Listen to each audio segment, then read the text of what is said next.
메리 크리스마스. 네, 근데 좀 메리하지 않은 것 같습니다. 지금 상황이 나라가 아주 어수선합니다.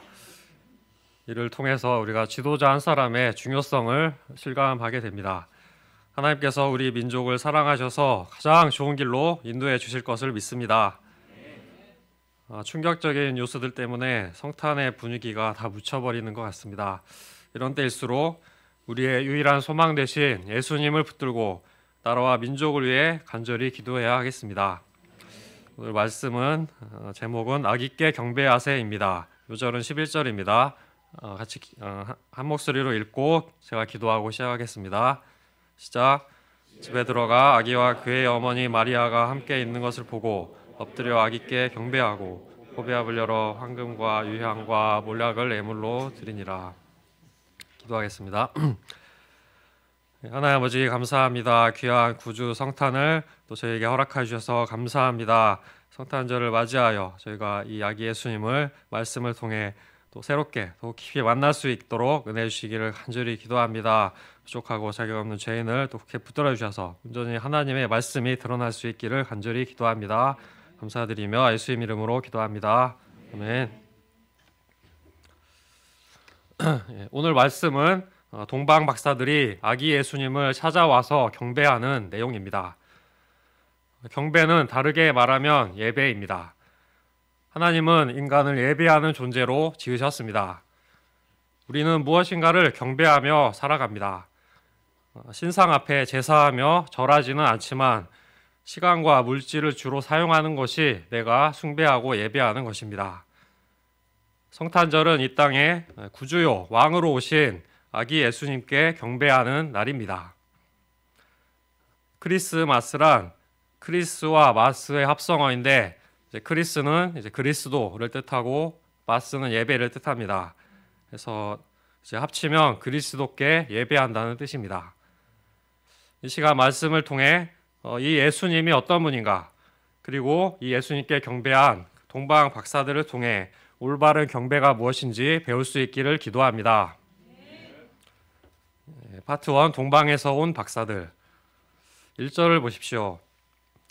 헤롯 왕 때 예수께서 유대 베들레헴에서 나심에 동방으로부터 박사들이 예루살렘에 이르러. 헤롯 왕 때라는 말은 그때가 어떤 시대인지 알려줍니다. 헤롯은 유대인이 아니라 이방인인 에돔 사람입니다. 에돔 족속은 하나님을 대적하여 하나님의 영원한 진노를 받았습니다. 이런 헤롯이 유대인의 왕이 되다니 상상도 할 수 없는 일이 일어났습니다. 그런데 로마에 충성한 대가로 낙하산 임명된 것입니다. 그는 자신을 싫어하는 유대인들의 마음을 얻기 위해 예루살렘 성전을 솔로몬 때보다 더 크고 화려하게 다시 세웠습니다. 또한 정통성을 조금이라도 인정받고자 유대 왕가의 공주와 결혼했습니다. 정치적으로 영토 확장과 또 건축 등에서 많은 업적을 남겼습니다. 이방인 헤롯이 이스라엘을 40년 동안 통치했다는 것만 봐도 그가 얼마나 유능한 사람인지 알 수 있습니다. 그런데 이렇게 능력 있는 헤롯의 통치를 받는 백성들이 과연 행복했을까요? 물론 행복하지 않았습니다. 복음서를 보면 예수님 당시의 사람들은 대부분 가난하고 병들고 귀신에 사로잡혀 있었습니다. 왜냐하면 헤롯은 백성들을 사랑하지 않았기 때문입니다. 그의 관심은 오로지 자기 권력을 유지하는 데 있었습니다. 왕권의 위협을 느끼면 아내도 죽이고 자식들도 죽였습니다. 16절을 보면 베들레헴과 그 모든 지경 안에 있는 두 살 이하의 사내 아이를 다 죽였습니다. 그 밑에서 숨죽이며 살아가는 백성들의 삶은 심히 고달프고 괴로웠을 것입니다. 이런 때에 예수님이 유대 베들레헴에서 나셨습니다. 가장 어둡고 암울한 시대에 하나님이 약속하신 구원자 메시아가 이 땅에 오신 것입니다. 그런데 이 기쁜 소식을 아는 사람은 거의 없었습니다. 2절을 보십시오. 그때 어떻게 알았는지 이방인인 동방 박사들이 찾아왔습니다. 한글 성경에는 박사라고 번역되어 있지만 이들은 제사를 드리는 성직자들입니다. 그들은 모든 학문에 통달한 최고의 지성인들이었습니다. 당시 학문 중에 가장 수준 높은 학문은 천문학, 곧 점성술입니다. 지금은 미신처럼 생각하지만 그때는 아주 첨단 과학이었습니다. 그들은 별과 행성의 운동을 보고 하늘의 뜻을 살펴 시대의 상황을 분별하고 예측하여 왕에게 조언해주는 역할을 하였습니다. 박사들의 고향인 바벨론과 페르시아 지역에는 흩어진 유대인들이 많았습니다. 고난으로부터 그들을 구원해줄 메시아에 대한 기대와 예언이 그 유대인들 사이에 널리 퍼져 있었습니다. 박사들은 그들과 성경 공부를 하면서 이러한 예언들을 알게 되었을 것입니다. 그 중에 하나가 민수기 24장 17절입니다. 한 별이 야곱에서 나오며 한 규가 이스라엘에게서 일어나서 동방 박사들은 바로 이 별을 보고 찾아온 것입니다. 그들은 유대인이 아닌데 왜 유대인의 왕을 찾아왔을까요? 그들은 자기네 왕들을 바로 옆에서 자세히 지켜보았을 것입니다. 권력자들은 겉으로 절대 권세를 휘둘렀지만 속으로 숨겨진 고민과 근심이 많았습니다. 그들도 죄와 죽음과 많은 한계에 매여 있는 한 인간에 불과했습니다. 왕들조차도 자신들을 올바른 길로 인도해주고 다스려줄 참된 왕이 필요했습니다. 유대인의 왕 메시아는 유대인뿐만 아니라 모든 인생들의 구원자로 오셔서 올바른 길로 인도해주고 다스려주실 분입니다. 박사들은 이 메시아에 대한 간절한 기대와 소망을 가지고 그의 별이 나타나기를 고대했습니다. 수없이 많은 날이 지나고 어느 날 밤 갑자기 크고 밝은 별이 빛나는 것을 발견했습니다. 그토록 기다리던 메시아의 별이 틀림없었습니다. 박사들은 뛸 듯이 환호하고 기뻐했습니다. 그들은 메시아의 별을 발견했으니까 이제 됐다, 끝! 하고 그것으로 만족하지 않았습니다. 그 별의 주인공을 직접 만나보고자 했습니다. 즉시 여행 준비를 하고 길을 떠났습니다. 지도를 보시면 이제 바벨론에서 예루살렘까지는 약 1,500km 이상 떨어져 있고 이제 최소 4개월 이상 걸리는 먼 거리였습니다. 산을 넘고 물을 건너는 고된 여행 끝에 마침내 예루살렘에 도착했습니다. 그들은 완전히 녹초가 낼 정도로 피곤했지만 설레는 마음으로 거리에 오가는 사람들을 붙들고 물었습니다. 유대인의 왕으로 나시니가 어디에 계십니까? 우리가 동방에서 그의 별을 보고 그에게 경배하러 왔습니다. 그 소식은 순식간에 퍼져서 헤롯과 온 예루살렘이 소동하게 되었습니다. 소동했다는 말은 불안해하고 혼란스러웠다, 속이 시끄러웠다는 뜻입니다.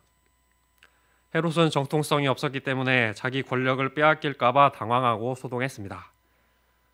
예루살렘 사람들은 잔인한 헤롯이 또 한바탕 피바람을 일으켜 불똥이 튀지 않을까 두려웠습니다.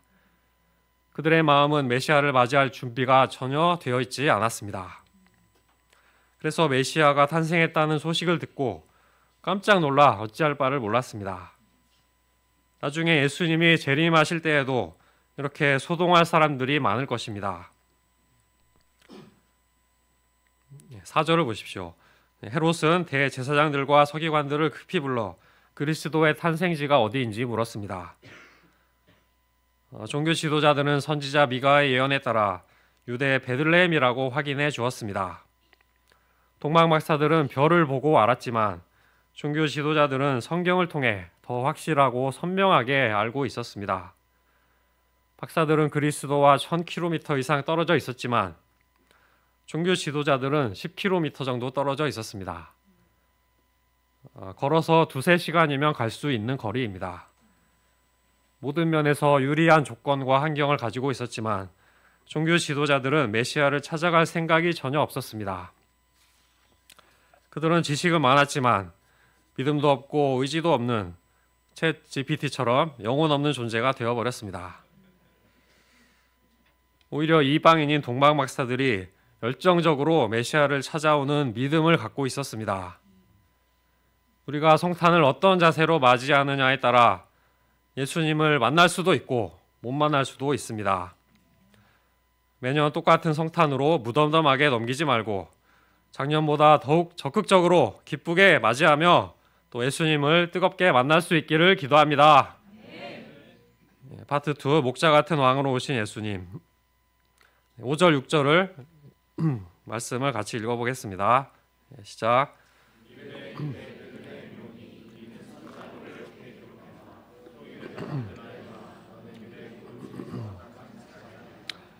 여기서 한 다스리는 자가 나와서 내 백성 이스라엘의 목자가 되리라 했음이니이다.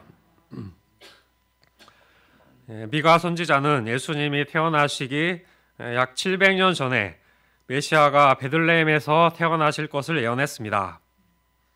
그는 왕이시지만 목자처럼 다스려 준다는 것입니다. 이는 정말 놀라운 이야기입니다. 별로 놀라지 않으시는데 생각해보면 놀라운 이야기입니다. 왜냐하면 왕과 목자는 흙과 백처럼 흙과 백처럼 완전히 상반된 존재이기 때문입니다. 왕은 권력을 가지고 백성들 위해 군림하며 섬김을 받습니다. 백성들의 절실한 문제에 관심이 없고 알아도 잘 해결해 줄 수 없습니다. 반면에 목자는 반려동물을 모시고 사는 주인처럼 양들을 섬겨줍니다. 양들을 정성스럽게 살피고 문제가 있으면 해결해 주려고 애씁니다.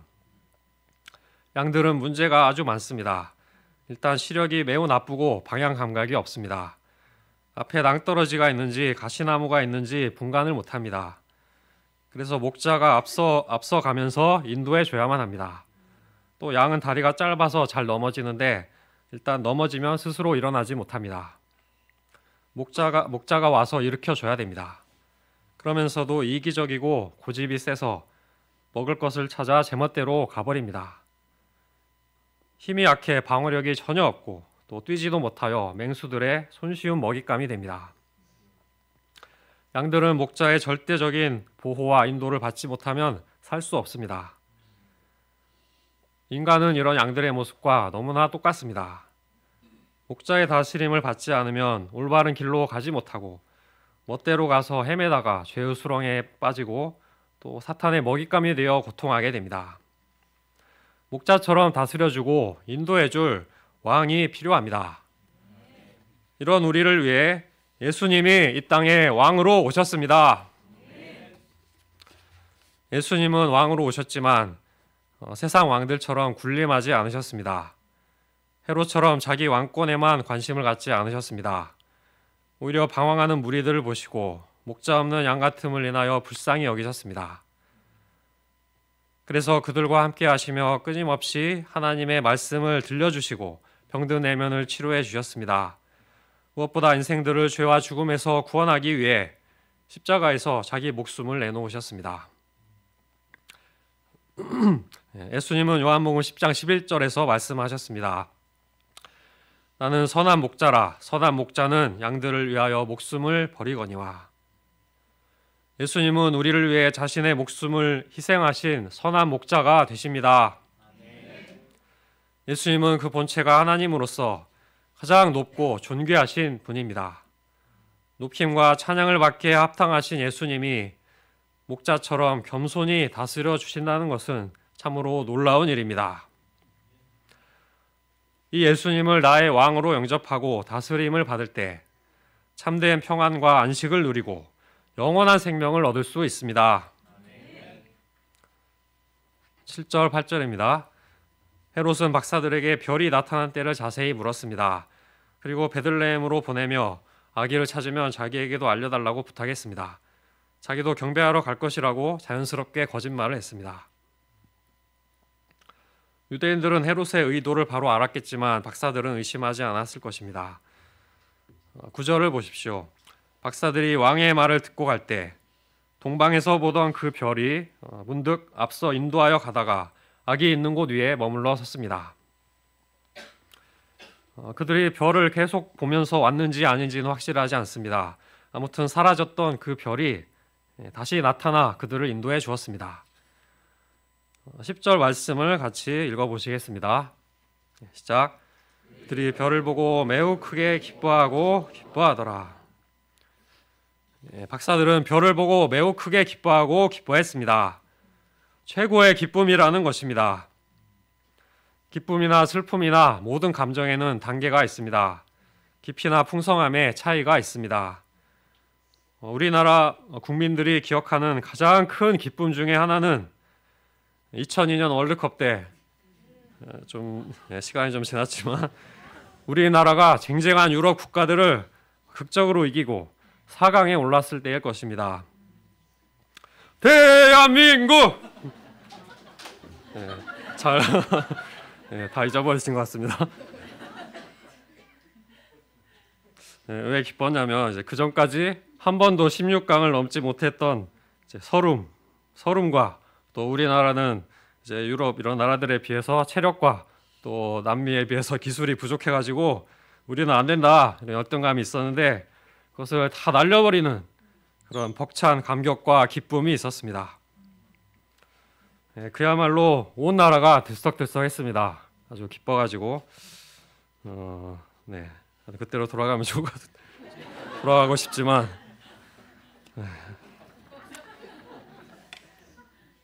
그러나 이제 박사들의 기쁨은 그보다 더 높은 수준에 있는 사람이 느낄 수 있는 최상의 만족과 행복이었을 것입니다. 박사들에게도 나름대로 기쁜 순간이 있었을 것입니다. 새로운 지식을 알아갈 때 기뻤을 것이고 또 높은 지위로 올라갔을 때 사람들의 인기와 존경을 받을 때 또 사랑하는 여자와 결혼하고 자녀들을 낳았을 때 큰 기쁨을 느꼈을 것입니다.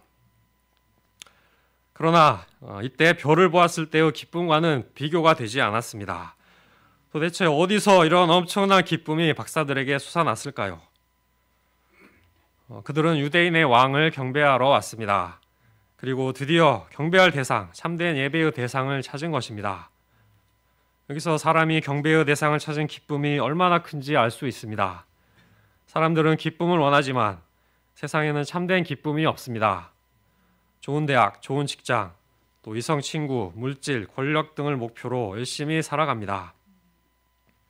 거기서 기쁨을 얻고자 하지만 그 기쁨은 잠시뿐이고 허무합니다. 새로운 기쁨에 늘 목이 마릅니다. 사마리아 여자가 그런 인생을 살았습니다. 새로운 남편을 만나 목마른 문제를 해결하고자 했지만 그녀의 영혼은 더욱 메마르고 목마르게 되었습니다. 그런데 예수님이 그녀를 찾아오셔서 참된 예배를 가르쳐 주셨습니다.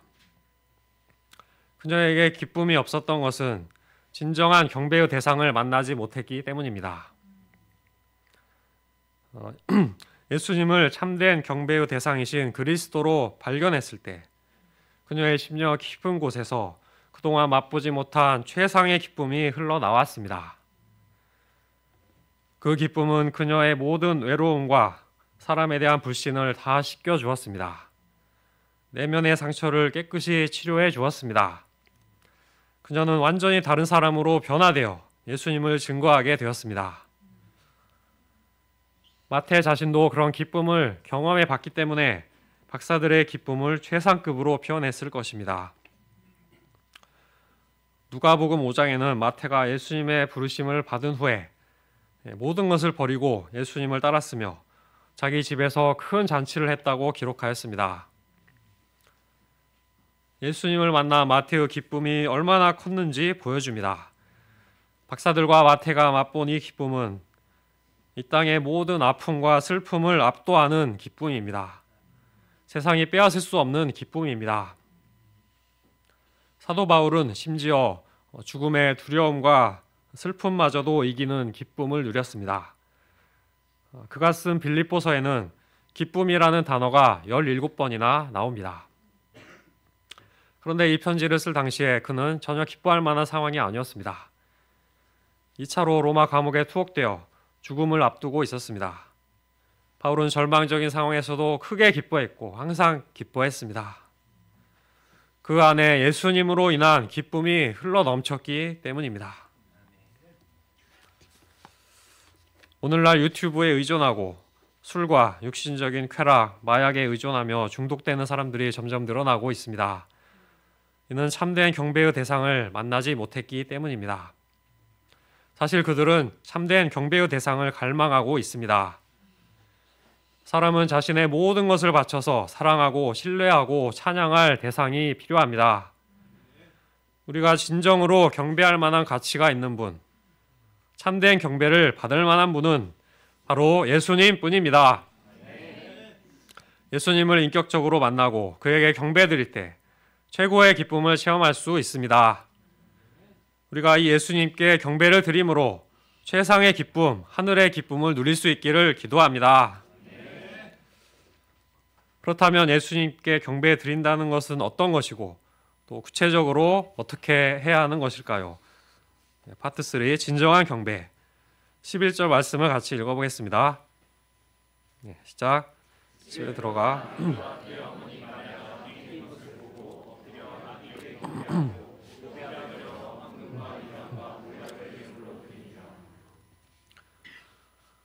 박사들은 집에 들어가 아기와 그의 어머니 마리아가 함께 있는 것을 보고 엎드려 아기께 경배하였습니다.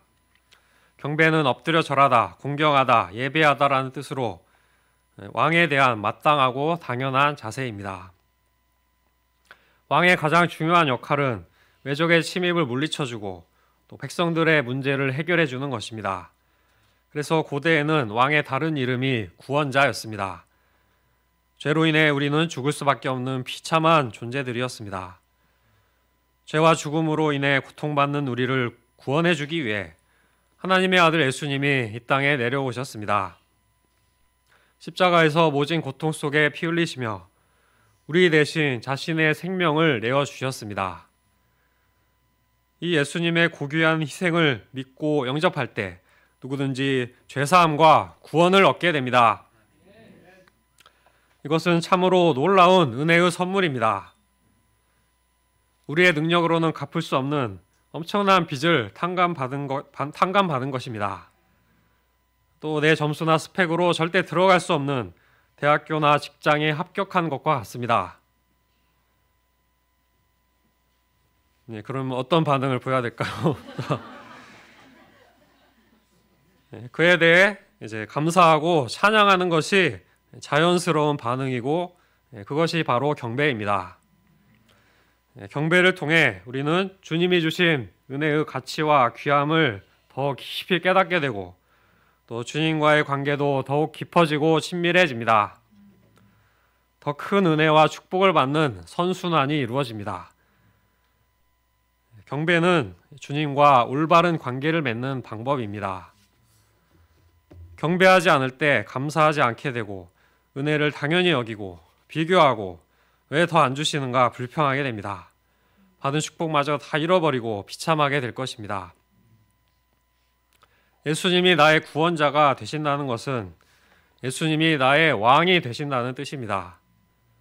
복음을 받아들였다면 그때부터 예수님이 나의 주인이 되십니다. 우리를 구원해 주시고 앞으로도 책임져 주실 주님께 합당한 경배를 드려야 합니다. 주님이 우리에게 원하시는 경배는 어떤 것일까요? 여러 가지 경배의 방법이 있겠지만 특히 사무엘상 15장 22절 말씀 순종이 제사보다 낫고라는 구절을 보면 무엇보다 그 말씀에 순종하는 것을 가장 기뻐하십니다. 말씀에 순종하기 위해 희생과 고난을 감당하는 것이 참된 경배입니다. 박사들은 경배하기 위해 많은 것을 희생해야 했습니다.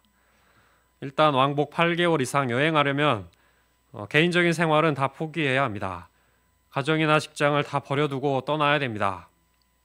일을 못하니까 수입도 없는데 교통비, 식비, 숙박비에 선물 준비까지 엄청난 비용이 필요합니다. 또 육신의 고난과 생명의 위험도 무릅써야 합니다. 당시의 여행은 엄청난 위험 부담이 따르는 고난의 길이었기 때문입니다. 지금도 집 떠나면 고생인데 당시에 여관이나 쉴 곳이 잘 마련되어서 편히 쉬었을 리가 없습니다. 최악의 경우에는 이제 맹수들이나 도적대로 인한 생명의 위협까지도 감수해야 합니다. 그러나 박사들은 그만한 가치가 있다고 생각했기 때문에 기꺼이 이런 희생을 다 감당했습니다. 이처럼 온전한 경배를 드리기 위해서는 먼저 자신을 내려놓는 자세가 요구됩니다. 또 경배는 순수한 마음으로 가장 귀한 것을 드리는 것입니다. 박사들이 먼 길을 찾아간 것은 주님께 무엇을 받고자 하는 목적이 있어서가 아니었습니다. 오직 주님을 경배하고 예물을 드리기 위함이었습니다. 수천이 먼 길을 몇 달 걸려서 찾아왔지만 성대한 환영잔치는 없었고 또 선물에 대한 답례품 같은 것도 전혀 없었습니다. 왕궁에서 태어났을 유대인의 왕을 기대했지만 예수님은 좋은 집에 계시지도 않았습니다. 그러나 박사들은 실망하지 않고 그 집에 들어갔습니다. 그들이 주님과 직접 대면한 시간은 불과 1시간도 넘지 않았을 것입니다. 너무 어려서 주님과 의사소통은 고사하고 주님은 자기들이 온 것조차도 알지 못했을 것입니다. 그러나 그들은 엎드려 아기에게 경배했습니다. 그들은 아기에게서 지극한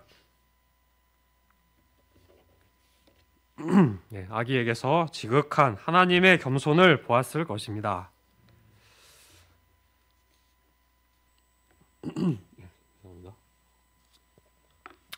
겉으로 보면 보잘것없고 무력한 아기지만 이사야 선지자가 예언했던 기묘한 모사, 전능하신 하나님, 영존하시는 아버지, 평강의 왕의 모습을 보았을 것입니다. 그들은 마음을 다하고 목숨을 다하고 뜻을 다하고 힘을 다하여 아기께 절했습니다. 사람들이 부러워하는 부와 권세와 지식을 가진 나이가 지긋하고 존경받는 박사들이 이 작은 아기 앞에 엎드려 절하는 모습은 감동적입니다. 이때 박사들의 마음이 어땠을까요? 나를 구원하러 이 땅에 가장 연약한 아기의 모습으로 오신 구원자를 향한 감사와 감격으로 뜨거운 눈물이 흘렀을 것입니다. 메시아를 만나 직관하는 감동에 그동안의 고생과 어려움들이 눈 녹듯 녹아내렸을 것입니다. 이 장면을 통해서 성경은 진정한 예배가 무엇인가를 보여주고 있습니다. 겉으로 아무리 화려하고 웅장하고 성대하고 많은 돈을 들이더라도 마음이 없는 형식적인 제사는 예배가 아닙니다. 허름하고 누추해도 그리스도가 계신 곳에서 온 마음과 정성을 다해 드리는 것이 최고의 예배입니다. 진심과 사랑과 존경을 담아 경배하는 것이 참된 예배입니다. 하나님께 온전한 경배를 드릴 때 우리 마음에 참 기쁨과 감사가 넘치고 은혜로 충만하게 됩니다. 동방 박사들은 보배압을 열어 황금과 유향과 모략을 예물로 드렸습니다. 왕이신 예수님께 어울리고 또 그 영광을 나타내고 그를 향한 사랑을 드러내는 선물을 준비했을 것입니다. 황금은 예수님의 왕권을 상징하고 유향은 제사장의 직무를 상징하며 또 모략은 그리스도의 죽음과 관련이 있습니다.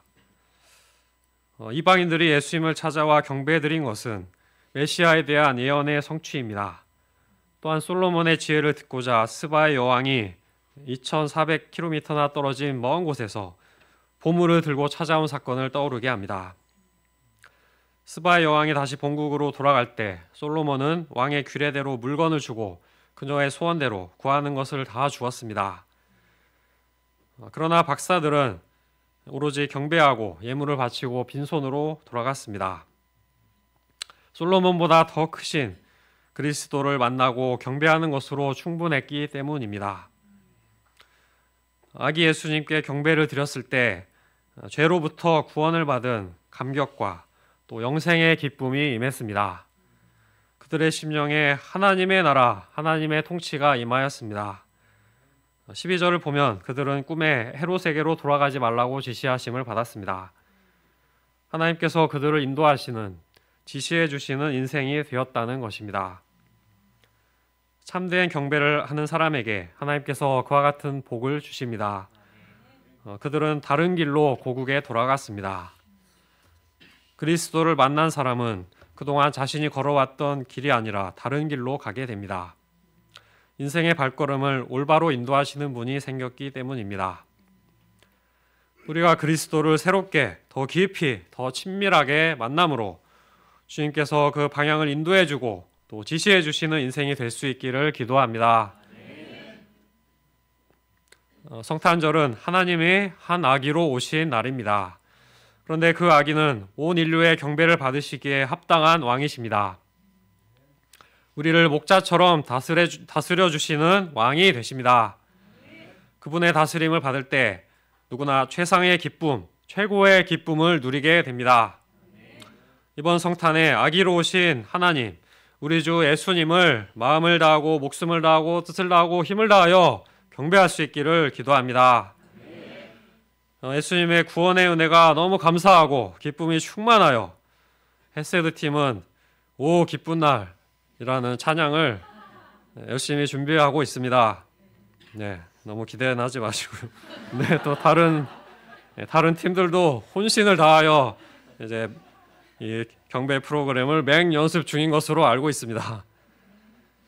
우리를 위해 한 아기로 오신 예수님께 온전한 기쁨과 감사의 경배를 드림으로 모든 스트레스와 우울과 슬픔을 압도하는 이 하늘의 기쁨을 맛보는 성탄절이 될 수 있기를 기도합니다. 11절 말씀 읽고 기도하고 마치겠습니다. 시작. 집에 들어가 아기와 그의 어머니 마리아가 함께 있는 것을 보고 엎드려 아기께 경배하고 보배압을 열어 황금과 유향과 몰약을 예물로 드리니라. 기도하겠습니다. 하나님 아버지 귀한 말씀에 감사를 드립니다. 우리를 위해 이 땅에 한 아기로 오신 구주 성탄의 은혜를 생각할 때 감사와 찬양을 드립니다. 이 예수님이 우리를 구원해 주시는 또 왕이 되시고 목자가 되셔서 우리를 다스려 주십니다. 우리가 이 은혜가 얼마나 큰 놀라운 선물인지 깨닫고 감사하며 또 온 마음과 뜻과 힘을 다하여 찬양과 경배를 드릴 수 있기를 기도합니다. 또 경배를 드리는 가운데 우리 심령에 또 최고의 기쁨과 더 큰 은혜가 임하도록 하여 주시고 또 예수님을 더 깊이 만나는 성탄절이 될 수 있기를 기도합니다. 감사드리며 예수님 이름으로 기도합니다. 아멘.